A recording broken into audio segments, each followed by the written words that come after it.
G'day YouTubers and welcome to another video.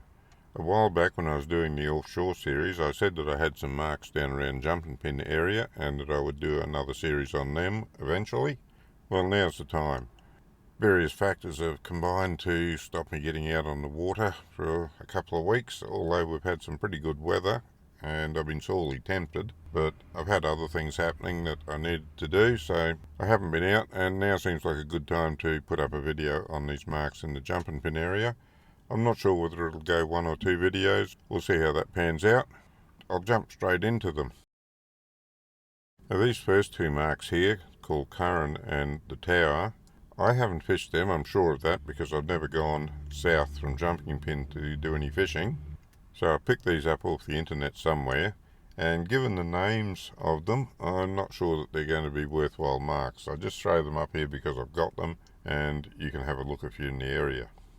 When I say that I'm not sure whether these marks are any good because of the names, a mark called Tower makes me think of the Seaway Towers, and a mark called Curran makes me think of Curran Cove. So I'm thinking that the marks may have the right name but be in the wrong position. So for what they're worth, they're here. If you're in the area, have a look. But I wouldn't go relying on these two marks too much. The next few marks are for wrecks, and I've put them in there for their historical significance rather than anything else. Most of the wrecks will have disappeared by now, either under the sand or rotted away. The first one is a Bellinger, and that was a 100-ton ketch that was built in 1866 and was wrecked at Stradbroke in 1892. It went aground on the beach at Stradbroke Island, and the National Archives of Shipwrecks puts it in this position. However, I've also come across some documentation that says it was wrecked at Tipler's. I'm not sure what that's about. It's on the other side of the beach from Tipler's. I believe the GPS coordinates are pretty much correct for where it was on the beach, and as I said, all disappeared by now. Well, this mark here is not a wreck, but I'll throw it in now anyway because it's in a sequence that allows us to have some semblance of order in how I'm presenting these. Again, I haven't fished this one because it's going south from the Pin Bar, or more south than I've ever gone. Picked it up off the internet, throwing it in here if you're out there, have a look at it. May or may not be anything. Now this next mark is a ship called the Burton Slater.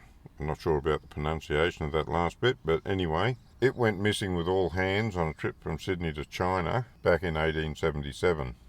It was a wooden bark. Given that the ship went down with the loss of all hands, there's no way that anyone knows where the wreck is. So I'm not sure why the mark's been put here on the beach at Stradbroke Island. It could be that I've got the wrong ship and there's another ship named the Burton Slater that actually went aground here, but I haven't been able to find any reference to another incident for a ship called the Burton Slater. Anyway, the mark's there, the history of it's there for what it is, but I wouldn't put too much credence in it for the reasons that I've given.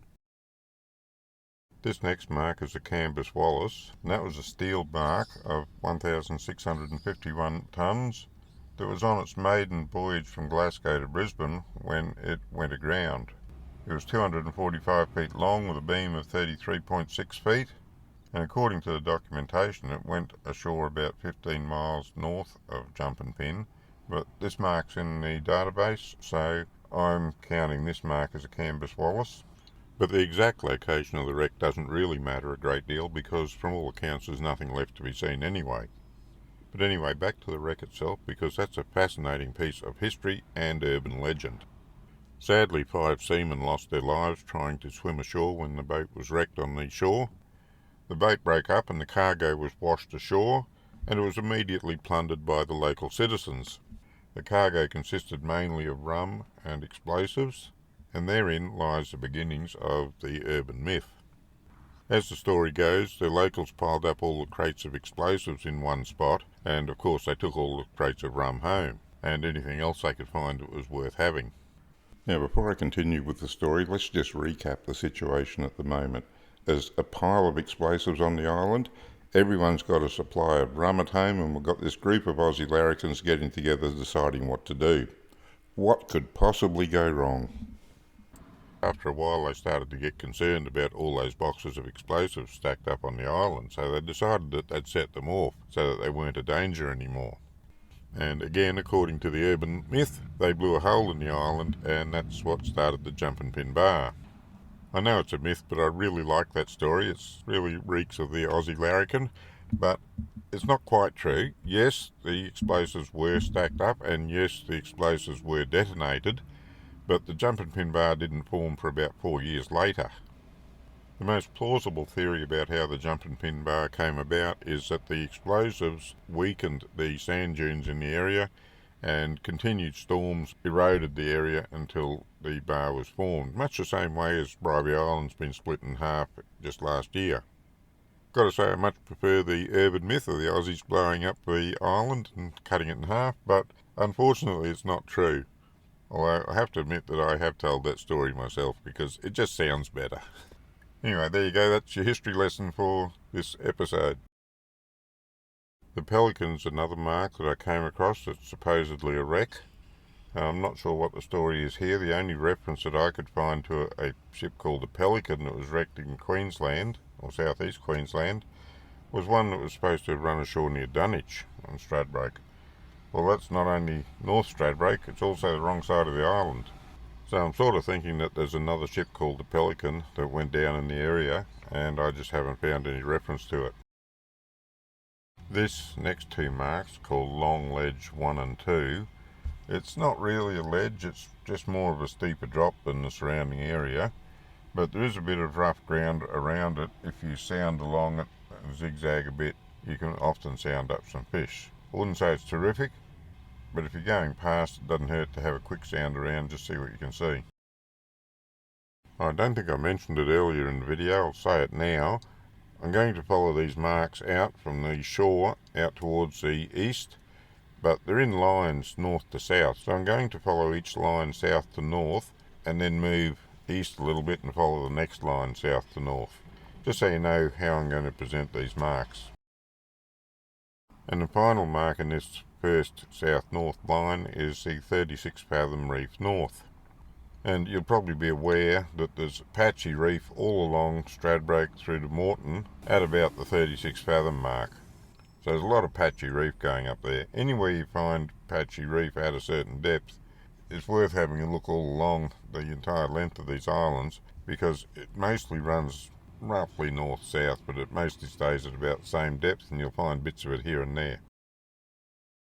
These next three marks I haven't fished. They're further south from the Jumpinpin bar than I ever fished, but they are on the same north-south line that I often fished back in the day. So I think they're well worth a shot.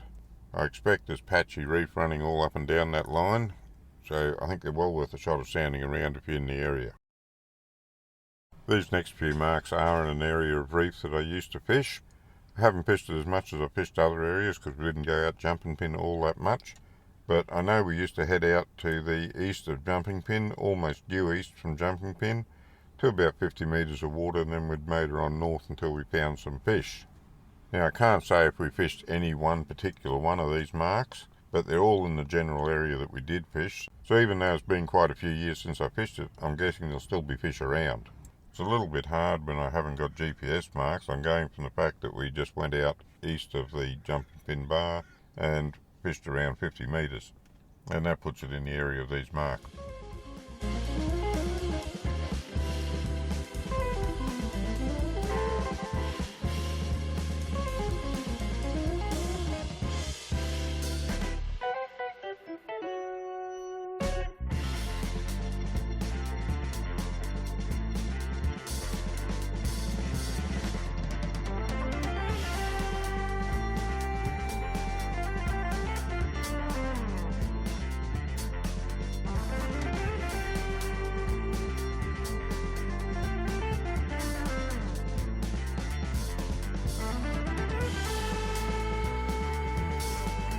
Because we didn't fish out past 50 metres back in the day, I haven't fished any of the rest of these marks. They've all been gathered from the internet, so I'll just put on some background music and let that play while we go through these ones, and then after these ones I've got a few more marks that I'm going to talk about.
There's 3 fads in the area, and if you like fishing for mahi-mahi or any of the other pelagics, it's always worth having a look around the fads, load out a pilly, have a little bit of a troll, throw some lures. All the techniques work. Some work better on one day than another.